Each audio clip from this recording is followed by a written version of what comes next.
Bonjour à tous. Aujourd'hui, nous avons une émission très intéressante. C'est sur vos expériences avec des colocataires francophones. Donc, nous garderons les lignes téléphoniques ouvertes pour les appels entrants. Nous voulons savoir ce que vous avez appris avec vos colos. Parlez-nous sur les aspects culturels appris et les problèmes que vous avez eus. Regardez notre premier appel de la journée. Coucou, je m'appelle Andrea. L'année dernière, j'ai partagé une maison avec une Canadienne. Elle s'appelle Mélanie. Au début, les vies étaient toujours pleines de vaisselle sale. Et je lui ai parlé, on signait un accord. Elle faisait les courses et je faisais le ménage. Qu'est-ce qui a été le plus intéressant de cette expérience? Dans l'ensemble, c'était une expérience très enrichissante. Mais le meilleur était ce que j'ai appris sur les différences culturelles. Par exemple, au petit déjeuner, elle avait l'habitude de manger des crêpes avec du sirop d'érable, alors que je mangeais des repas et des fruits. Les soirs, quand nous pouvions regarder la télévision, elle aimait le hockey.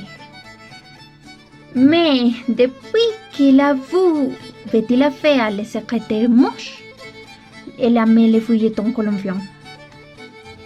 Et grâce à elle, j'ai appris à cuisiner des plats typiquement canadiens, tels que la poutine. J'ai également découvert que la culture canadienne est très ouverte et respectueuse de l'environnement. Merci beaucoup. Eh bien, de ce côté, nous avons l'appel d'une fille qui a étudié dans différents pays du monde. Et aujourd'hui, Effie va raconter l'une de ses expériences de colocation avec un étranger.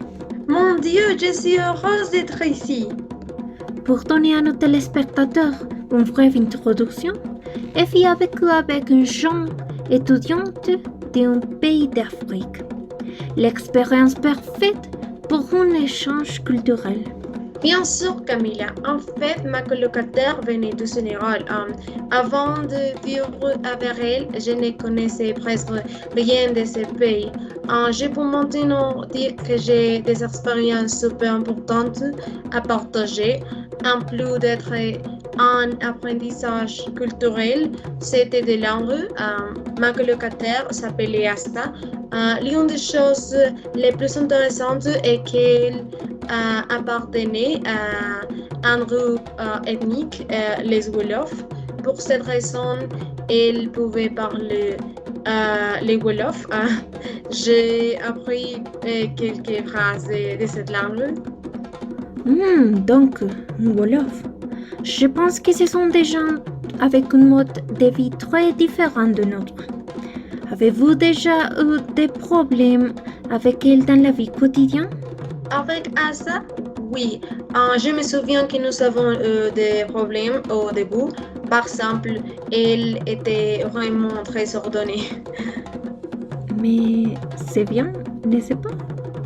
Pas du tout. Et elle était une nettoyeuse compulsive. Elle n'arrêtait jamais de nettoyer et s'énervait seule. Il y avait quelque chose de sale.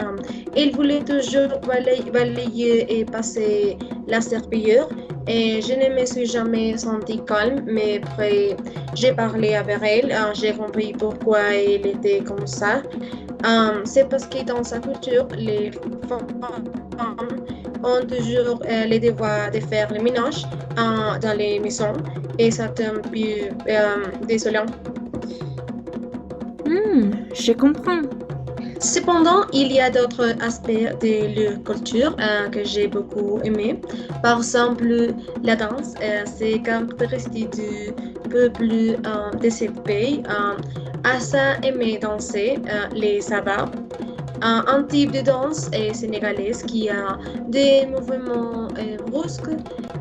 Après un certain temps, et j'ai commencé à danser avec elle et c'était magnifique pour me rire. J'ai perdu 4 kilos en 2 semaines. Et vous avez appris quelque chose sur la cuisine sénégalaise?